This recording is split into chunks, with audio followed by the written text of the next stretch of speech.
ضلع کونسل کے زیر اہتمام پاک فوج سے اظہار یکجہتی اور بھارتی جہازیت کے خلاف ریلی نکالی گئی۔ ریلی کی قیادت چیئرمین ضلع کونسل انجینئر رانا احمد عتیق انور نے کی۔ ریلی میں شریک لوگوں نے سبز ہلالی پرچم ہاتھوں میں اٹھا کر پاکستان زندہ باد، پاک فوج زندہ باد کے نعرے لگائے۔ چیئرمین اور وائس چیئرمین ضلع کونسل کی میڈیا سے گفتگو کہ ہم کسی ڈرنے والے نہیں، ہماری جو امن کا جو پیغام ہے اس کو ہماری کمزوری نہ سمجھا جائے، یہ ہم باور کرانا چاہتے ہیں پوری دنیا کو۔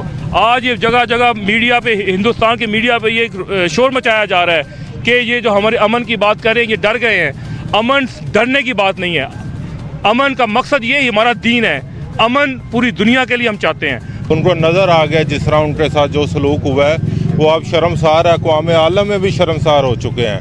تو انشاءاللہ ہم فوج کے ساتھ اس طرح کھڑے ہیں کہ ہمارا سینہ بھی ہر لحاظ سے حاضر ہے، اور انشاءاللہ یہ فتح ہمیشہ مسلمانوں کو ہے، اور یہ انڈیا ہمیشہ ہمارا دشمن رہا ہے، اور انڈیا کو ہمیشہ ہم سبق سکھاتے رہیں گے اور آئندہ بھی سکھاتے رہیں گے۔